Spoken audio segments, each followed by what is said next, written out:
Just have leave it alone. one operation in green space where it is up to one full inspector.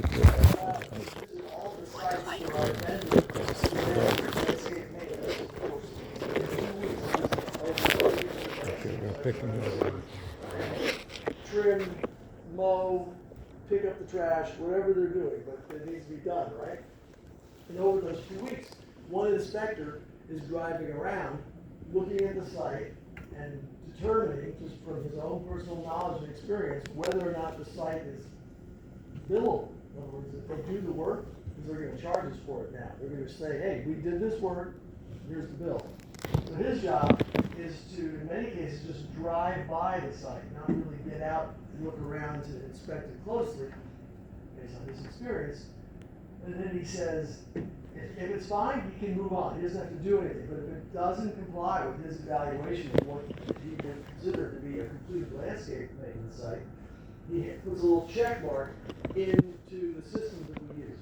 It's called Cartograph. It's owned by OpenGov, and enables those items in the work order for that week to be notified, and that will generate an email to the vendor to go, hey, you need to go back and revisit that site before you build it for it. So that's a long, shaggy process, and we have to automate it. And yeah, now it's better than it was before, because all he has to do is have an app open on his phone and checkbox. But would it be better to be able to just drive by and just give it a voice command, or have the app review it, and then he can feed that information from a video standpoint to the system, and let the system, based on his expert guidance, his expert man, human in the loop, provide additional information that site is not acceptable, update the application that notifies the vendor. So that's one workflow that I see for this kind of thing, where people are already being tasked.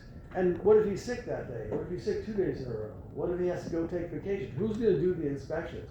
Someone who could drive around with an informed environment, informed camera and an LLM, and just video each site as they go. Take it one step further. What? Take it one step further. Just put cameras, and nobody needs to drive around. Well, and that's a good point too. So we're on the verge of that to some extent, but the cameras in and of themselves have their own issues with line of sight. They need There are power. cameras. Do they need power? Well, and again, there's all those mitigating factors in terms of a comprehensive deployment. Power, latency. Listen, there are cameras. I like the idea of drones, but then, again, the problem with drones, you're going to have to do an operator. Construction sites. You know, there are We've cameras. done that. We were monitoring the progress on our fire station 4 being built. We flew that numerous times. But yeah, you gotta have to have a human who's in eyesight of his drone, their drone. And approval from the. And FAA. And also Just south of the airport. Also, residents have been upset too. What is that drone going over my swimming pool while I'm Yeah, bathing? my wife is naked sunbathing. There are cameras. You look, drive on US 1 south next Temple Judea.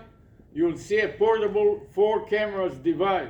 Right. And this is moving around to every time that there is a big scene of terror, like they have some Jewish services, and they're afraid that some terrorists will come and shoot the temple. They put it right in front with 5 police cars parked around to tell the terrorists go to somewhere else. And then they Let move me it ask you around. something. What? From a GIS point of view, can you integrate things like, for instance, pump stations for water, or other things that need kind of inspection?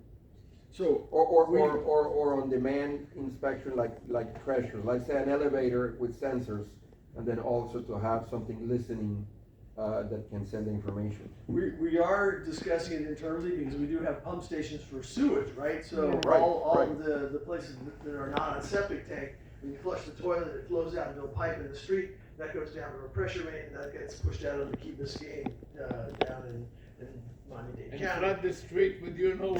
So hopefully it doesn't flood anywhere, but it may percolate up. So we do have inspections that we tried to automate, but a lot of the pump stations require someone to go into the ground. It's an enclosed area. So there's ways of addressing that, and we're looking into all of that. But yes, the automation side of it is our focus. The gas stations have the same problem because they have to measure the complexity of the chemicals, and yeah, especially when the heat, You're because talking of the about- operation of the oil. So they have already a process. Maybe you can implement that same process. Obviously, it's a solid waste, but Sure, it's sure. something, some sensor. Okay. Anything else? Mark, first of all, thank Mark for coming out. I'm just so happy. Their whole group of innovation and technology is just amazing. And they really have won a number of awards now for smart cities. They're trying, Can you talk and about think, smart cities or? you want to just, you're coming back? Yes. Yeah, just Yeah, tell yeah, them a tell- little, tell us it's a about little smart how you city. I have no shortage. Right. He's So good. smart city, this has been a process that we initiated just before 2018. We were deploying IoT and smart sensors into the environment. Very small scale, very small footprint, but it's grown out over the years. So right there, You want to go in? right there.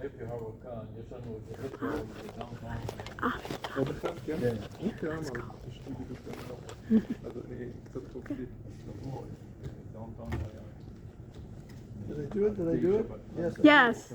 Yes, I did it. Funny. Okay. So two elements here. One is our smart city application, which is basically a clearinghouse for all the things and services that we're doing. Yes, I took a picture of him. I want to take it So away. what we have is across the top, we have a data marketplace where you can go in and access data, various types of data. There is the ability to see what's going on in the city through these various links to support that we have. So you can see transparency about the annual report, how money is being garnered and collected, what it goes to. There are tools for you to use on the website. This is a kiosk in the open that you can go interact with. It's got a touch screen, get information about the city. We have reports for police to citizens, so you can request information. This is a new website we just recently created on behalf of the city. Because the prior vendor, we had changed vendors, and the new vendor did not have an actual ability to collect crime data for citizens. An app store, so all these different applications that we have in the city. I'm gonna keep it simple. Other services and what have you that the city, you can access to. You can pay your stormwater bill, you can pay special assessments. But to the issue of smart city, the Internet of Things, we have sensors, as you can see. There's a host of these different services being enabled.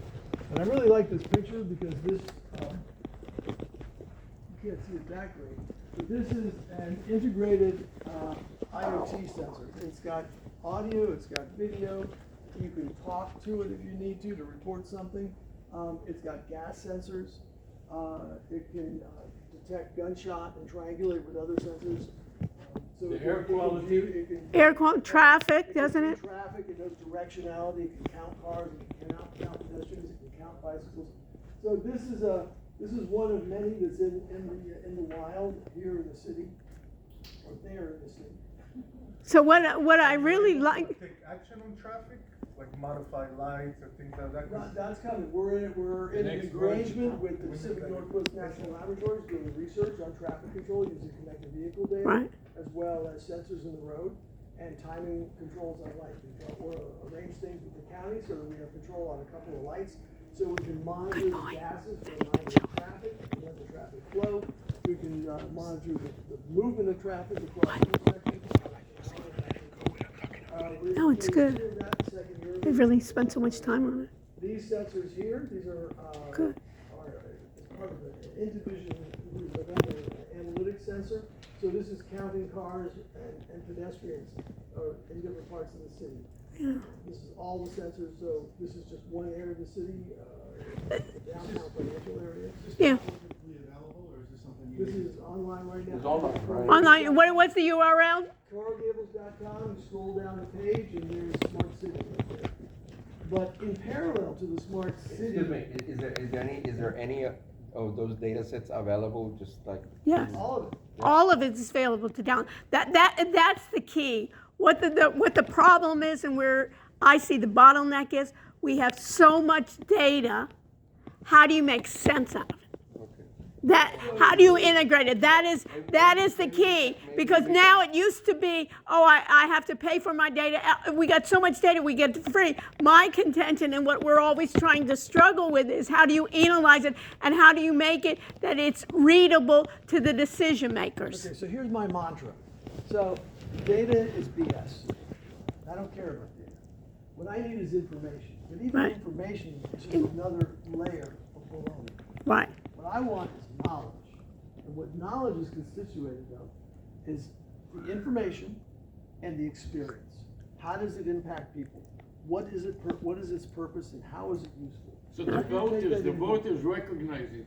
Most of the voters and the residents have no clue whatsoever. right, In fact, that's right. the case. When you go to City Hall with a complaint, you're complaining about a thing, not a data, right, and not information.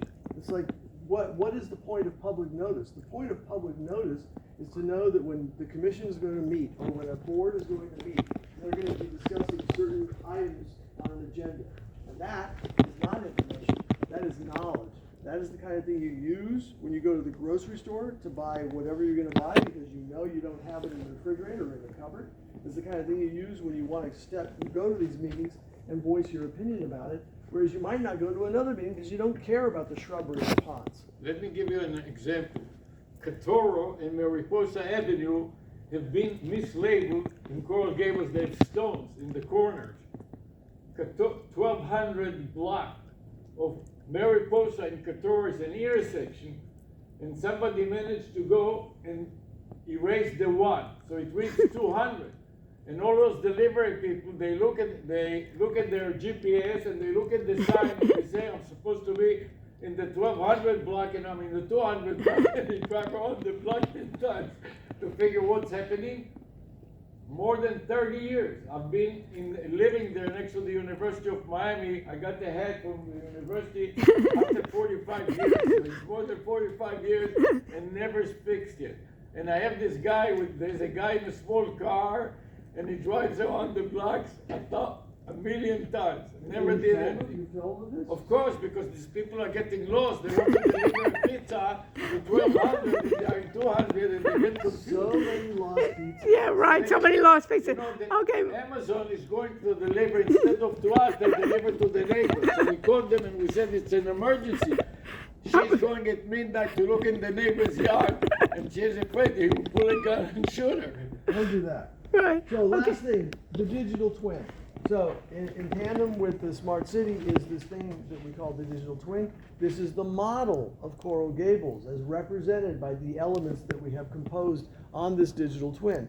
And you will see we have this trolley running up and down Ponce, and you're able to see in real time how many people are on the trolley. 3 people out of 28. Its next stop is in a few minutes, 4:43, shortly. And so that's what this gives you. This gives you real-time information about the city, or near real-time, to be honest and transparent about it. So we have buildings that are real buildings in the city. So this is an aerial image from flights twice a year from vendors. So this is a clip that we drew out of a mesh and we placed it there. Other buildings are represented by just extruded polygons. So there's a lot of GIS technology going on in here. We have layers that are visible. You can see all the city trees. And when you do that, when you populate the map with the trees, you can click on the trees and you can get information about the species and the information about the tree itself, its height, etc. okay. It's amazing. Very There good, it yeah. is. Yeah, and this is your group, Mark, right? Of the digital twin. And they've been working on that. So if you're interested in that, get in touch with Mark or his AI ID. And AI will be we're present fine. for a while. Right. We'll say- Okay, we'll get we it. got to wrap up. I think they were asking. Let's do the end, and Thank don't you. forget the happy hour. Right. Thank you. And And thanks for joining us. happy hour. Thank you very much. Thank you. Thanks. We enjoyed it. We loved it. A lot in a short time. As usual. So much to say. Okay, what is your You name? guys are probably used to like 2-hour class, It's 3-hour class, right? a semester. What do you think? What is your name? Yossi. Yossi Manishma. It's a semester. Okay, great. Okay, thank you so much. We're gonna try to wrap up quicker We'll see today. you in the happy hour. Right. We'll continue the Discussion. discussion in the happy hour. And Mark, thank you again. And Patricia, just send me. I already sent you. You're just so good. You know what? Get Mark's details. You never know, a lot of times. Okay. They're doing, Okay. The school. yes. You never know, Patricia.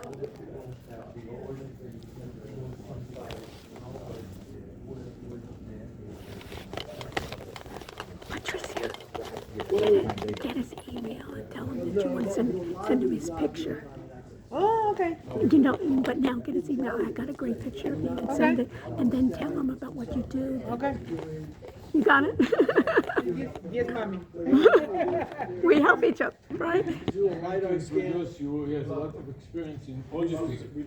Oh, really? So Yeah, many well, years ago, part I of it, wanted yeah. to introduce him. And Patricia too, Avi. She also. During the presentation.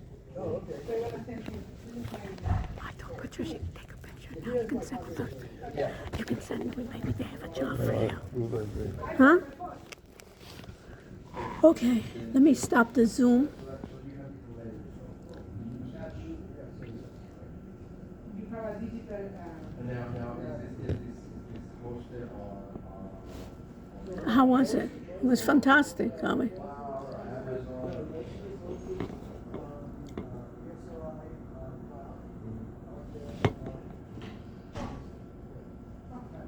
We'd like to involve them, the two of them, in their businesses, in the pilot study. Let's invite them, let's integrate them into the pilot study. You know that we're gonna do? And they also speak Spanish. Well, I don't speak Spanish. That's why. Be great. No, I speak. Eu falo português too. No, but I'm just saying if it's great. We brought 3 people.